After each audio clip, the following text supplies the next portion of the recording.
রাজনৈতিক দল জাতির কাছে বিভ্রান্তিকর তথ্য দিচ্ছে যে এটা মানুষ বোঝে না, এই পদ্ধতিতে নির্বাচন হয় না, এটা এখন চলে না।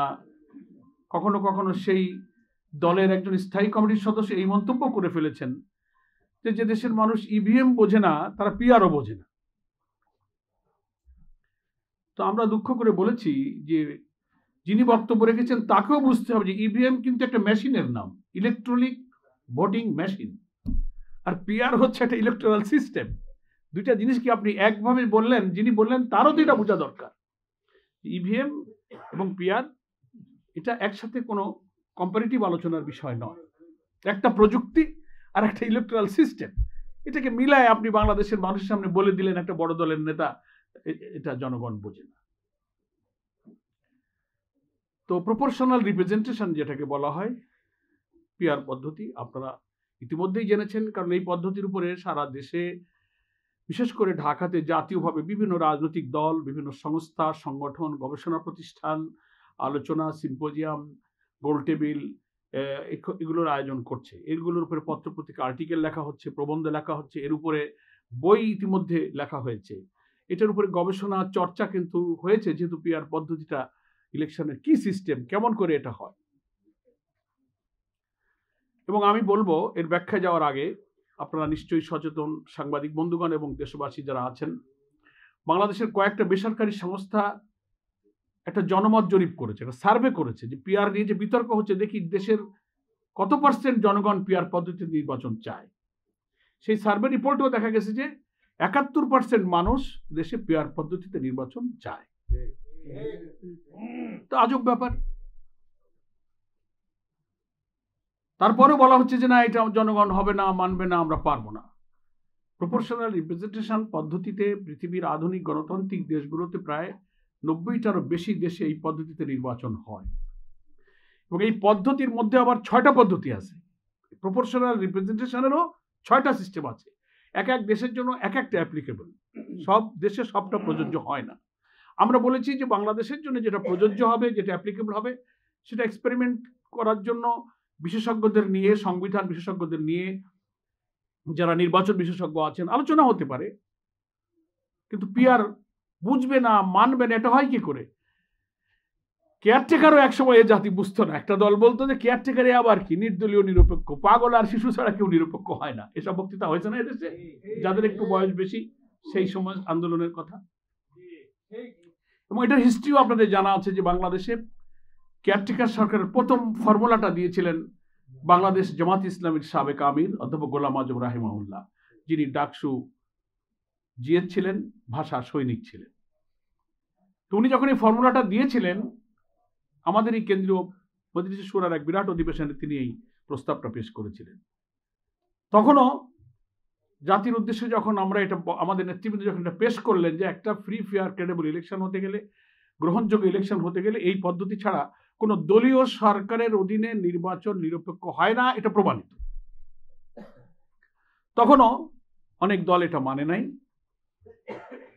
পরে ধীরে ধীরে যখন এটার বিশেষজ্ঞ পর্যায়ে আলোচনা হলো, চর্চা হলো, তখন এটা নিয়ে আস্তে আস্তে এক একটা দল, তারপরে আমরা সব দলই কিন্তু একমত হয়ে গেলাম, এবং এটা সংসদে কিন্তু গৃহীত হলো। এবং শাহাবুদ্দিন সাহেবের যে প্রথম নির্বাচন হলো 91-এ, তত্ত্বাবধায়ক সরকারের সেই অধীনেই নির্বাচন হলো। তারপরে এটাকে সাংবিধানিক রূপ দিয়ে আইনে পরিণত করা হলো। দুঃখজনক হলো তারপরে আবার এই কেয়ারটেকার পদ্ধতিটাকে বাতিল করে দেওয়া হয়েছে। সেই ইতিহাসের দিকে আমি যাবো না, সময় চলে যাবে। যারা দেখলো যে নির্বাচন নিরপেক্ষ হলে নিজেরা ক্ষমতায় ইচ্ছামতো আসা যায় না, রাতে বাক্স ভর্তি করা যায় না, বাক্স নিয়ে দৌড় মারা যায় না, নানান রকম সমস্যা আছে, তো এটা আমাদের অধীনে হতে হবে।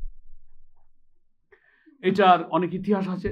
যাই হোক, আলহামদুলিল্লাহ 24-এর গণ অভ্যুত্থানের পরে নতুন পরিবর্তিত রাজনৈতিক পরিস্থিতিতে জুডিশিয়ারি যখন কিছুটা স্বাধীন হলো, তখন এটাকে কোর্টে গেল, মামলা হলো। সেই মামলায় আমি জামাত ইসলামের পক্ষ থেকে সেক্রেটারি জেনারেল আমিও বাদী ছিলাম। সেই মামলার শুনানি শেষে আদালতে কেয়ারটেকার পদ্ধতি বহাল রাখা হয়েছে, সেটা এখন আইনে পরিণত হয়েছে। তা আমরা বলেছি যে কেয়ারটেকারও যখন এক সময় বোঝে নাই, আস্তে আস্তে ধাক্কা খেয়ে বুঝেছে, তো পিআরও ইনশাল্লাহ এই জাতি এক সময় বুঝবে।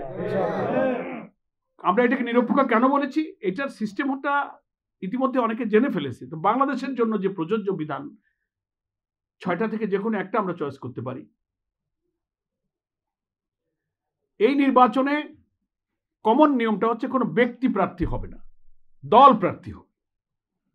10টা দল আছে, তার 10টা প্রতীক আছে, 10টা দল তার বক্তব্য জাতিকে জানাবে, তার মেসেজ দেবে, তার ম্যানিফেস্টো জানাবে। সে যদি নির্বাচিত হয়ে বাংলাদেশের ক্ষমতায় আসে, দেশটাকে কিভাবে গড়বে গোটা জাতিকে সেটা সে ব্রিফ করবে। ভোটাররা তার মধ্যে যেটাকে পছন্দ করবে সেই দলকে ভোট দেবে। কোনো ব্যক্তি যখন নির্বাচনে নিজে প্রার্থী না হয়, নির্বাচনের সহিংসতা, পেশিশক্তি, কালো টাকা, ভোট ডাকাতি, এগুলো কিন্তু তখন আর অতটা হতে পারে না।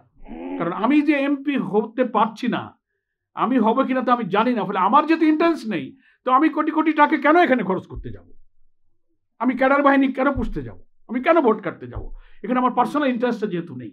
হ্যাঁ, দলের জন্য প্রচার অভিযান হবে, ইলেকশন কমিশন যদি নিউট্রাল হয়, ইলেকশন প্রক্রিয়াটা, সিস্টেমটা যদি ফেয়ার হয়, যেমন আমরা এবার নির্বাচন ব্যবস্থার সংস্কারে রাজনৈতিক দলগুলো নানান সংস্কার প্রস্তাব দিয়েছি। সেখানে নির্বাচন কমিশনের উদ্যোগে, সরকারের উদ্যোগে কমন প্রজেকশন মিটিং হবে, নির্বাচনে কিছু আচরণ বিধি হবে, একটা ডিসিপ্লিনের মধ্যে ইলেকশন হবে এবং প্রত্যেক দলের পক্ষে জনগণ ভোট দেবে, ভোটাররা।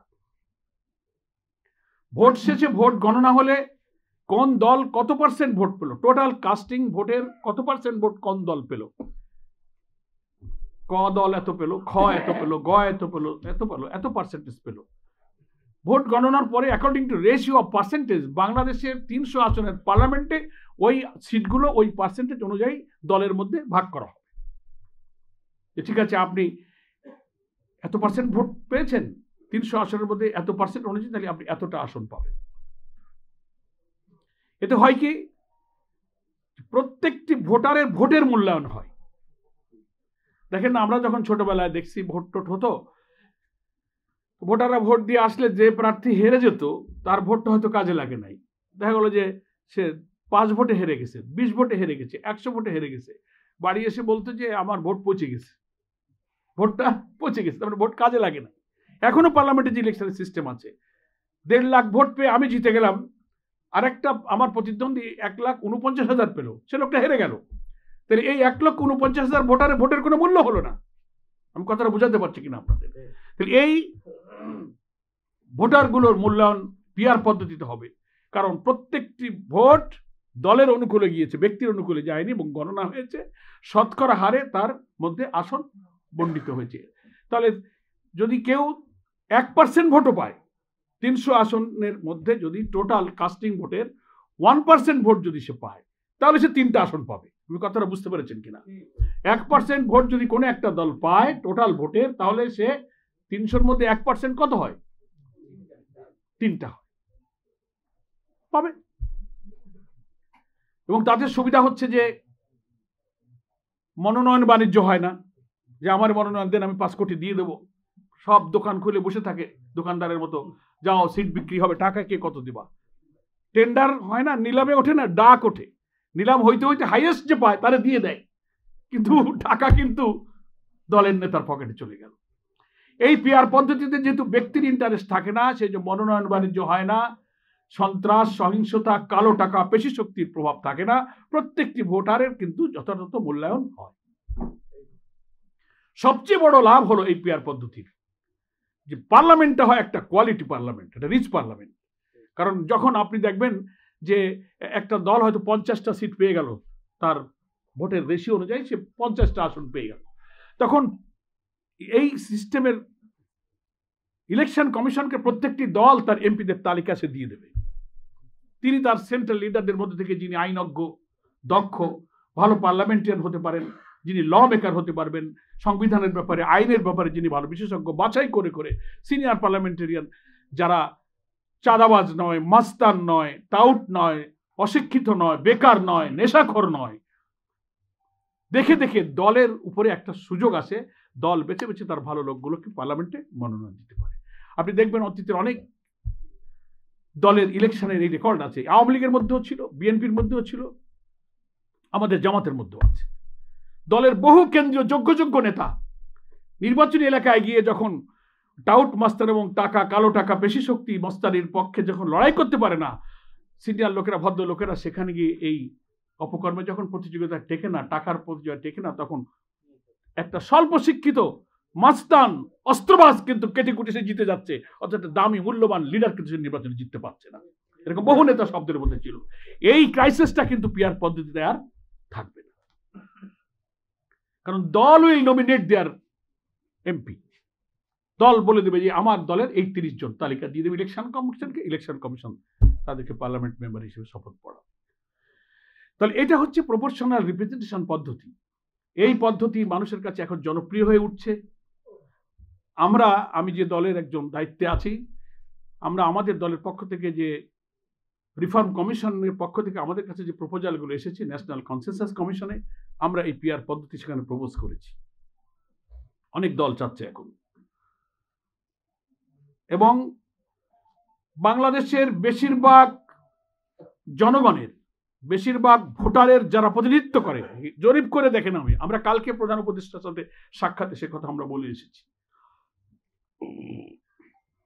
বেশিরভাগ ভোটারের প্রতিনিধিত্ব যারা করে সেই সব দলগুলি এখন পিআর এর পক্ষে। কথাটা বোঝাতে পেরেছি? প্রধান 8-9টি দল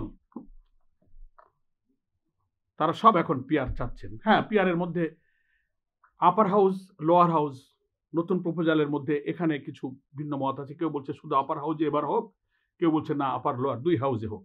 সেটা দ্যাট ইজ অ্যানাদার থিংস। কিন্তু কমনলি পিআর এর পক্ষে তো একটা জনমত তৈরি হয়েছে, সেটা আলোচনা সাপেক্ষ হতে পারবে।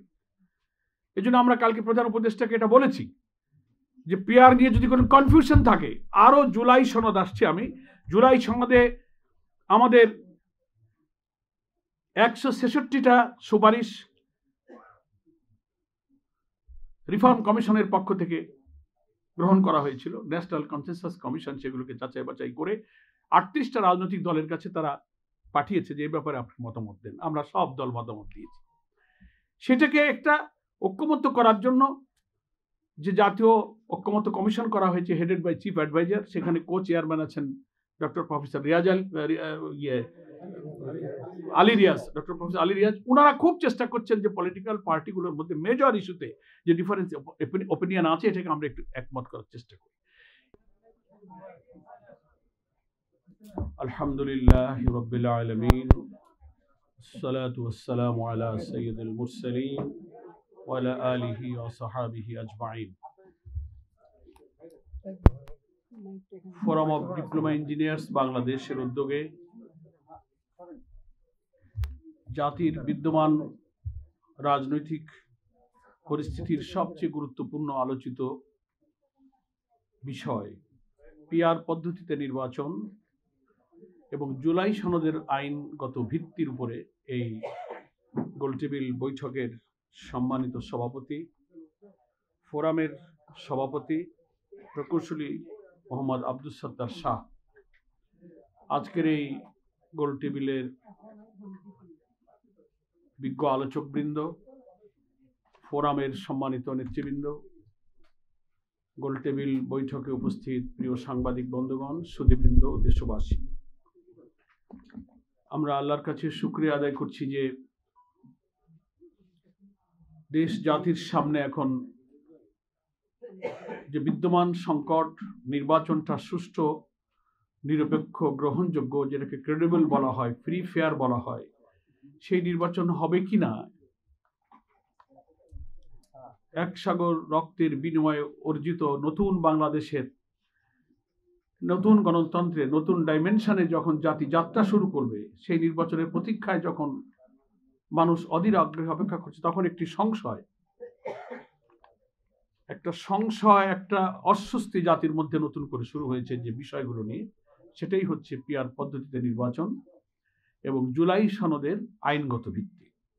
তার উপরে এই যে আলোচনা সভায় আমরা যে উপস্থিত হতে পেরেছি, বিজ্ঞ আলোচকবৃন্দ মূল্যবান বক্তব্য, মতামত দিয়েছেন। আমি শুরু থেকে থাকলে শুনতে পারতাম, দুঃখিত, আমার আরো কয়েকটা প্রোগ্রামের কারণে আমি সভাপতিকে বলেছিলাম যে আমার হয়তো দেরি হয়ে যাবে সেই মিটিংয়ে আমি আটকে গেলে। উনি বলছিলেন 5:30টার মধ্যে আসতে পারলেও চলবে। তো আলহামদুলিল্লাহ আমি যে আসতে পেরেছি সেটার কারণে এবং আপনাদের সকলকে মিলে আমরা যে এই গুরুত্বপূর্ণ আলোচনায় কিছু সময় দিতে পারছি, দু চারটি কথা আমরা বলতে পারবো, সেজন্য আল্লাহর শুকরিয়া আদায় করছি, আলহামদুলিল্লাহ। আমরা খুব সংক্ষেপেই কথা বলবো, সভাপতির বক্তব্য আছে। এখানে সাবজেক্ট কিন্তু দুটো, একটা হচ্ছে পিআর পদ্ধতিতে নির্বাচন, আর একটা হচ্ছে জুলাই সনদের আইনের ভিত্তি, আইনগত ভিত্তি। পিআর পদ্ধতিটা নিয়ে একটা রাজনৈতিক দল আমি প্রধানত বলবো, আর বাকি সঙ্গে যারা আছে তারা ছোটখাটো তাদের সঙ্গী সাথী থাকে, সব দলেরই সঙ্গে কিছু লোকজন থাকে, সেটা খুব গুরুত্বপূর্ণ নয়।